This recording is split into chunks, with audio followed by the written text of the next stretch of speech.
I was in a bind. Sort of. My consistent lackadaisical attitude had finally pushed my father to his limits. Being the most whimsical of his brood led me down a path of depression, disillusionment, and epic parental disappointment. I was a philosophy major in a family that was all about business. The point of highlighting this academic choice is simple. Job placement was not easy. I was being heavily scrutinized for my lack of success in attaining a position. I was jobless and had been for a long time. I was also homeless. Well, I lived with my parents. My father had ample opportunity to push me to work for his brother, and eventually perhaps choose to go into business myself. Anyway, the point is, jobs were scarce, and so on the dawn of a new summer, it should have come as no surprise when my father walked into my room and threw a badge at me. "Your uncle's expecting you tomorrow." His tone implied this wasn't up for discussion. The door closing and his retreating footfalls signaled the end of the one-man conversation. For all my reluctance, it was a pretty sweet gig. Hours were flexible, lucrative, and best of all, no real human interaction. I mean, other than my aunt and my uncle. Just for now. My uncle, despite his probable awareness of my circumstance, was happy to see me the following morning. I sat in the cushy, warm brown couch in his office in a state of rapture. My aunt, who was always so hospitable, had brought in a plate of divine Cuban espresso and freshly toasted and buttered slices of bread. I drank and I ate gratefully, in silence, in between little sips, and I learned more about what was expected of me. I was going to join him and my aunt at a different site. Different locations would be sent electronically the previous week. They had several properties to attend to and contractual obligations. They were janitorial staff. The occasional random business may be thrown in as a new client was assessed or just for temporary service, but that was updated at the start of the month. Our job would be providing janitorial upkeep for these local businesses. My uncle stated once I got a feel for expectations of custodial staff, I could move to management of a crew. I don't want you to feel trapped, but you are welcome here. And if you're interested, maybe you can take over someday, if you want. My uncle was always more liberal than my father. I chuckled and responded with, maybe. Then I started awkwardly. "I appreciate you helping me with the job, Unc." He nodded, happy to help. With that, he provided me with a weekly schedule and our first location. I was surprised to see it was tonight. "Tonight?" I said. "Yup, into the fray," he said, upbeat as always. "It's simple. We have a supply closet set up there with cleaning equipment, and we just follow the checklist." He handed me a checklist with a series of rules and regulations and custodial requirements. There were little unchecked boxes that littered its margins in a row.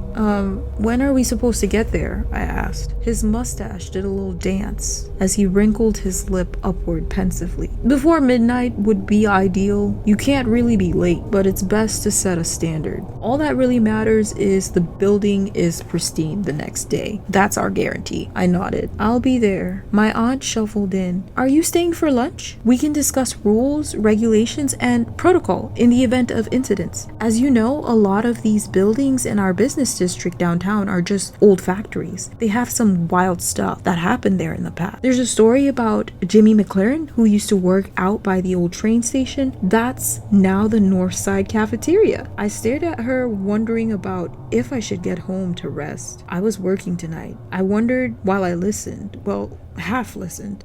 Why would I care about the history of the buildings? "Well, Jimmy, he jumped through the skylight on account of his lover Priscilla leaving him. I swear, every time we clean there, the stain where it happens is just, oh my God." I stopped listening. "And of course he keeps jumping, but why does it have to be so messy?" I felt my phone vibrate in my pocket and I looked at the time.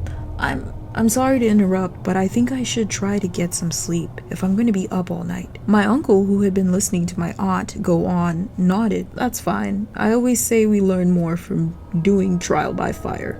See you at midnight." I got home and barely skimmed my folder for information while I induced sleep with NyQuil. The first place was memorable to say the least. It was downtown, in an empty parking lot of a subdivision, basically in our booming business district downtown. Driving up led me through a cold, dark concrete maze. Empty buildings flew by in a blur before I came upon the entrance of the Uni District, aptly named as most of the employees here are students from the university. The building we were working on was an unremarkable one-story red brick office. I arrived as the last of the employees were taking their respective Ubers, Lyfts, and hopping into their rides. The manager was the last to leave, and she nodded at us briefly. Then she spoke to my uncle. "The building is empty? The new password is in the drawer? Have a good night." My uncle nodded. "You as well. Good night and get home safe." The job was straightforward. Clean floors, surfaces, the break room, bathrooms, vacuum, all the carpeting, empty the bins, and empty the recycling bins. My uncle surveyed the checklist and tasked me with trash duty for the whole building. The building had several maps located at emergency exits and most doors, so I just used that to navigate. When my much larger bin was full, I wheeled it out of the building. Towards the back of the building was the compactor. My back ached from bending up and down, and I kind of haphazardly tossed the bags in with one hand while I fished for a cigarette in my back pocket. My thoughts wandered as I inhaled. I pushed the button to start the compactor. As the trash was crushed, I took the last of my puffs, stomped out my butt after I tossed it, and I made my way back in. My uncle was finishing off in the bathroom. I'd moved to vacuuming on the checklist and figured I should let my uncle know. When I popped my head into the men's bathroom, he was missing in action, but I saw the ladies' room door was propped open, and I went to take a look. I quickly spotted them in the handicap stall canoodling. My aunt was mopping, and my uncle stood behind her, his arms wrapped around her midsection, swaying.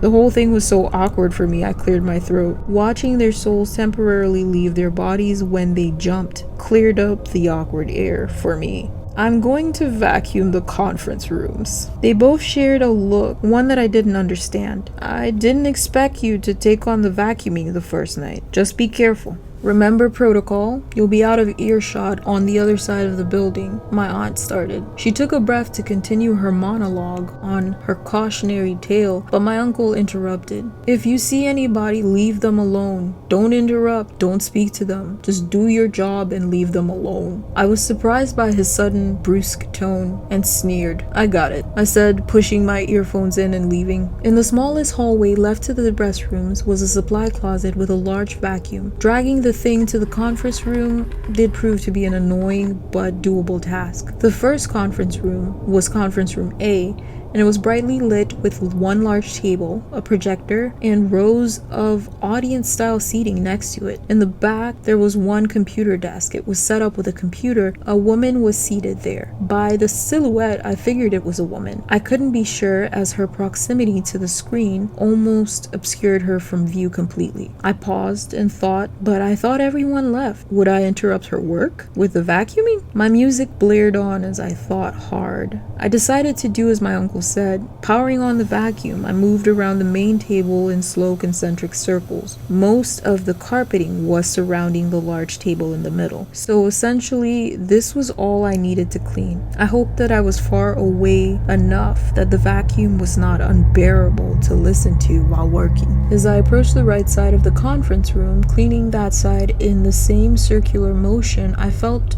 odd. I couldn't explain it, but I felt like my back had bunched up, knotted, and started to get sore from the tension. I soon realized I was curling away from that corner almost to the point of strain. I was uncomfortable with her presence, but it was more than that. She was a stone in posture and manner. I could see the outline of her hands outstretched on the keyboard, but she hadn't budged. Surreptitiously, I lowered my volume. I needed all my senses, maybe hearing what was going on. A simple, overworked woman typing would ease my stress.